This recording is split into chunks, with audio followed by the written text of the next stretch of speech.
Avusa is a media and entertainment company formerly known as Johnnic Communications and Times Media Limited. It owns the Sunday Times, half of the Business Day, NuMetro and Exclusive Books. Now, minority shareholder Mvelaphanda earlier this week made an offer worth about 3 billion rand to buy the entire share capital of Avusa. It trades on a price to earnings ratio of 18 and a dividend yield of 3.8%. Now, let's talk on that bid by Mvelaphanda. Paul, what are you making of it at this stage?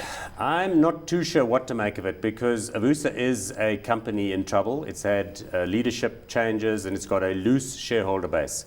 The core shareholders are basically Mvelaphanda that you've mentioned, which is now controlled by Blackstar. We can come back to that. Coronation Asset Management, the PIC, which is the state pension fund, and then the Hurt and Carter Vendors, which is a business that they bought not so long ago. So there's not a lot of happiness there. There are real worries about their print business because, as you know, newspapers in South Africa no longer have to carry those company results, so that's not good for Business Day. Revenue, yeah. Sunday Times still has a good advertising base because the cell phone companies and the banks always want to fight with each other by putting full-page ads in there. Exclusive Books is battling, NuMetro is battling. So a lot of anxieties about the business. This bid, though, just doesn't seem to me to make much sense because they're kind of talking about a buyout and then they'll relist the company Richard, which they own, and then it'll be unbundled and so on and so forth. We hear that the PIC doesn't like the deal. That's what I was so we'll have to wait yeah. and see where this thing goes. But for me anyway, it's a little bit of a beached whale at the current moment. A beached whale, like Paul is saying. What are you making of the bid? Do you think that the PIC's objection will possibly stop this whole bid going through? Well, I mean, from what I understand, the main reason for the bid is the Mvelaphanda Group wants to unbundle their shareholding in Avusa to their shareholders, and they need to own more than a certain percentage of the company in order to do that on a effectively a tax-free basis. Otherwise, they'll get taxed in Mvelaphanda. So it's more from that Mvela wants to unbundle their shares in Avusa. Yes, they're putting debt in it. Avusa's been going through a terrible time. It's been a revolving door of CEOs.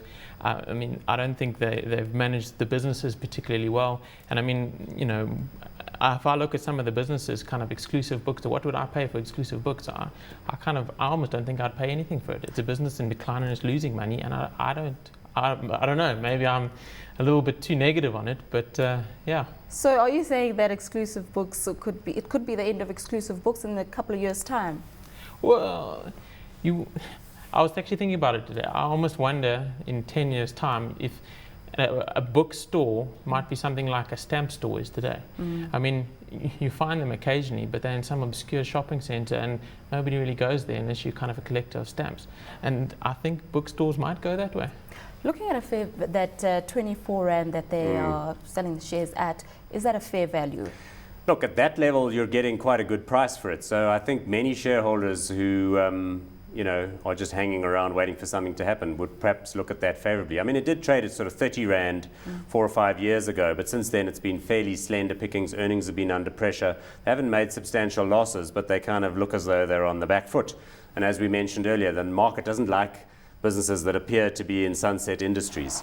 So I think there's some case to be made for a sort of fresh approach. So 24 Rand is a possible exit. That's if the share offer gets voted and agreed upon by 75% of the shareholders. So there's still some work to be done. We know that a couple of months ago, there was another private equity group that had a look at this company and said they were going to do something, and then sniffed up and down and looked at the due diligence and then went away. The problem is, buyouts by private equity groups really require stable cash flows, a good solid business model with good prospects, and I don't think this group really has those. But somebody has to do something with these assets because, you know, it's still substantial, it still generates a fair amount of revenue, and they're politically sensitive assets too, media assets. So I don't quite know what's going to happen, to be honest. It's a real mystery. Hot or not, Paul? No, not at the current level, and in fact, yeah, to come and buy them now wouldn't make any sense because you wouldn't really get anything out. You might want to close the gap between here and 24, but then the deal may not happen. So you can't safely say you buy them now and get your 24 Rands a share later this year. Hot or not for you, Jonathan? It's not hot for me. At the current price, if you could get your 24 Rand out in cash, you can make a little bit of a profit, but there's no guarantee on that, so it's not hot for me.